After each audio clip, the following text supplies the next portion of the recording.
মই নিজে এজন জনজাতিৰ ল'ৰা, সম্প্ৰদায়ৰ ল'ৰা, মিচিং জনগোষ্ঠীৰ। মই আজি দিনটোত এগৰাকী জনজাতি সন্তান হিচাপে গৌৰৱ হোৱাৰ লগতে মই এজন গৌৰৱী এজন ভাৰতীয় জনতা পাৰ্টীৰ কাৰ্যকৰ্তা আজি দিনটোত।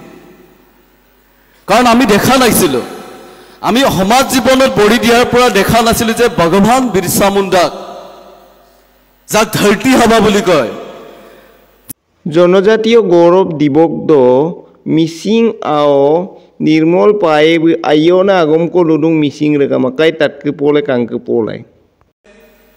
মই নিজে এজন জনজাতিৰ ল'ৰা, সম্প্ৰদায়ৰ ল'ৰা, মিচিং জনগোষ্ঠীৰ। মই আজি দিনটোত এগৰাকী জনজাতি সন্তান হিচাপে গৌৰৱ হোৱাৰ লগতে মই এজন গৌৰৱী এজন ভাৰতীয় জনতা পাৰ্টীৰ কাৰ্যকৰ্তা আজি দিনটোত। কাৰণ আমি দেখা নাছিলোঁ, আমি সমাজ জীৱনত বলি দিয়াৰ পৰা দেখা নাছিলোঁ যে ভগৱান বিৰচা মুণ্ডাক, যাক ধৰতী হাবা বুলি কয়, যিজন ভগৱান বিৰচা মুণ্ডাই সমগ্ৰ দেশ জুৰি জনজাতিৰ শোষণ কৰা, যি ব্ৰিটিছৰ বিৰুদ্ধে যুদ্ধ কৰিছিল, এই ভগৱান বিৰচা মুণ্ডাৰ স্মৃতিত, ভগৱান বিৰচা মুণ্ডাৰ যি সংগ্ৰাম সন্মান দিয়া যি ভাৰতীয় জনতা পাৰ্টি বা নৰেন্দ্ৰ মোদী ডাঙৰীয়াৰ নেতৃত্বত কেন্দ্ৰীয় চৰকাৰে আজিৰ দিনটোত জনজাতিক গৌৰৱ দিৱস হিচাপে পালন কৰিছে। ইয়াতকৈ আৰু মই জনজাতিৰ এজন পুত্ৰ সন্তান হিচাপে মই ইয়াতকৈ আৰু কি গৌৰৱ থাকিব পাৰে। আপোনালোকে জানে বিগত দিনবিলাকৰ 65টা বছৰ কংগ্ৰেছ চৰকাৰে ৰাজত্ব কৰিলে গোটেই ভাৰতবৰ্ষখন। কিন্তু আপোনালোকে শুনিছিলেনে যে কংগ্ৰেছ চৰকাৰে বা কংগ্ৰেছ দলে এগৰাকী মহান বীৰ পুৰুষ ভগৱান বিৰচা মুণ্ডাক এনেধৰণে জনজাতি গৌৰৱ দিৱস পালন কৰি এগৰাকী মহান ব্যক্তিক কেতিয়াবা কৃতিত্ব দিয়া শুনিছিলে নেকি আপোনালোক? কেতিয়াও শুনা নাই। এয়া লজ্জাৰ বিষয় যে আপোনালোকে জানে যে গোটেই ভাৰতবৰ্ষত যে কংগ্ৰেছ দলে যেনেধৰণে জনজাতি মানুহক শোষণ কৰা আৰম্ভ কৰিছিল, অকল ভোট বেংকৰ স্বাৰ্থত ব্যৱহাৰ কৰা পৰিলক্ষিত হৈছিলে, য'ত জনজাতি এলেকাবিলাকত, জনজাতি সদ্যোষিত অঞ্চলসমূহত আমাৰ জনজাতি ৰাইজ কেতিয়াও শিক্ষাৰ পোহৰ বা কিবা উন্নয়নৰ পোহৰ দেখা নাছিলে। আজি মই ভগৱান বিৰচা মুণ্ডাৰ বিষয়ে মই যেতিয়া হিষ্ট্ৰী পঢ়িছিলোঁ, যেতিয়া এখেতৰ আত্মজীৱনী পঢ়িছিলোঁ, এখেতৰ সংগ্ৰামৰ কথা যেতিয়া মই নিজে পাঠ কৰিছিলোঁ, যে গোটেই তেতিয়া মোৰ চকু পানী ঢুকিছিলে, মই থাকিব পৰা নাছিলে যে এইগৰাকী মহান ব্যক্তিক সঁচাকৈ কেনেধৰণে ইমান বছৰ 65টা বছৰ ৰাজত্ব কৰা কংগ্ৰেছ দলে কেনেকৈ উপেক্ষিত কৰিব পাৰিলে। যি ভগৱান বিৰচা মুণ্ডাই যেতিয়া ঝাৰখণ্ডত আদিবাসী ৰাইজৰ, জনজাতি ৰাজ্যক ব্ৰিটিছে যেতিয়া শোষণ আৰম্ভ কৰিছিলে, য'ত জনজাতি ৰাইজক শোষণ কৰা আৰম্ভ কৰিছিল, আমাৰ এই জনজাতি ৰাজ্যৰ যি প্ৰাপ্য অধিকাৰ, এই প্ৰাপ্য অধিকাৰবিলাকক কেনেকৈ নিষেধ কৰি দিছিলে। আৰু এইগৰাকী ভগৱান বিৰচা মুণ্ডাই 25 বছৰ বয়সত নিজৰ শিক্ষাৰ পোহৰেৰে, এখেতৰ দেউতাক যিহেতু এজন খেতিয়ক আছিলে, অতি দৰিদ্ৰ জনজাতি লোক আছিলে, এখেতৰ প্ৰতিভা আৰু এখেতৰ যি প্ৰতিভাক দেখি এখেতক স্কুলত দিছিলে, খ্ৰীষ্টান মিছনেৰী স্কুলত। কিন্তু এই ভগৱান বিৰচা মুণ্ডাই নিজৰ জনজাতি, নিজৰ আদিবাসী ৰাজ্যক যেনেধৰণে ব্ৰিটিছে শোষণ কৰা আৰম্ভ কৰিছিলে, এখেতৰ আধাতে স্কুলীয়া জীৱন সামৰি একেতে জনজাতি ৰাজ্যক যে শোষণ কৰা এই ব্ৰিটিছৰ বিৰুদ্ধে একক প্ৰচেষ্টাৰে একেতে আন্দোলন কৰাই ন্যায় ব্যৱস্থাৰ ওপৰত মাত মতা সাহসেৰে আৰম্ভ কৰিছিলে। মই নিজে এজন জনজাতিৰ ল'ৰা, সম্প্ৰদায়ৰ ল'ৰা, মিচিং জনগোষ্ঠীৰ। মই আজি দিনটোত এগৰাকী জনজাতি সন্তান হিচাপে গৌৰৱ হোৱাৰ লগতে মই এজন গৌৰৱী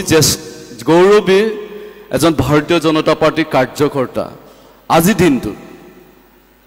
কাৰণ আমি দেখা নাছিলোঁ, আমি সমাজ জীৱনত বলি দিয়াৰ পৰা দেখা নাছিলোঁ যে ভগৱান বিৰচা মুণ্ডাক, যাক ধৰতী হাবা বুলি কয়, যিজন ভগৱান বিৰচা মুণ্ডাই সমগ্ৰ দেশ জুৰি জনজাতিৰ শোষণ কৰা, যি ব্ৰিটিছৰ বিৰুদ্ধে যুদ্ধ কৰিছিল, এই ভগৱান বিৰচা মুণ্ডাৰ স্মৃতিত ভগৱান বিৰছা মুণ্ডাৰ যি সংগ্ৰামক সন্মান দিয়া যি ভাৰতীয় জনতা পাৰ্টি বা নৰেন্দ্ৰ মোদী ডাঙৰীয়াৰ নেতৃত্বত কেন্দ্ৰীয় চৰকাৰে আজিৰ দিনটোত জনজাতিক গৌৰৱ দিৱস হিচাপে পালন কৰিছে। ইয়াতকৈ আৰু মই জনজাতিৰ এজন পুত্ৰ সন্তান হিচাপে মই ইয়াতকৈ আৰু কি গৌৰৱ থাকিব পাৰে।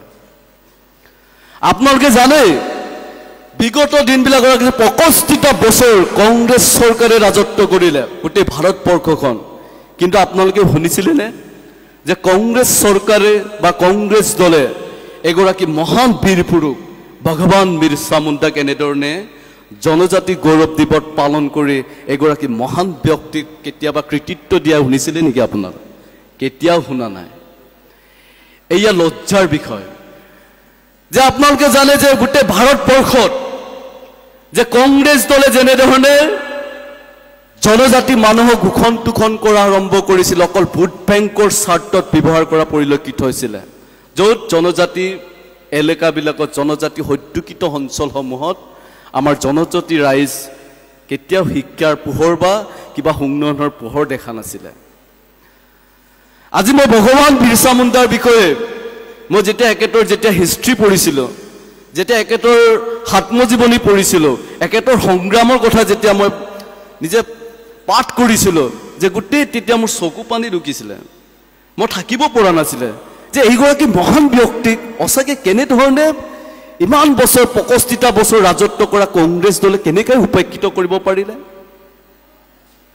যি ভগৱান বিৰছা মুণ্ডাই যেতিয়া ঝাৰখণ্ডত আদিবাসী ৰাইজৰ জনজাতি ৰাজ্যক ব্ৰিটিছে যেতিয়া শোষণ আৰম্ভ কৰিছিলে, য'ত জনজাতি ৰাইজৰ শোষণ টোষণ কৰা আৰম্ভ কৰিছিল, আমাৰ এই জনজাতি ৰাজ্যৰ যি প্ৰাপ্য অধিকাৰ, এই প্ৰাপ্য অধিকাৰবিলাকক কেনেকৈ নিষেধ কৰি দিছিলে।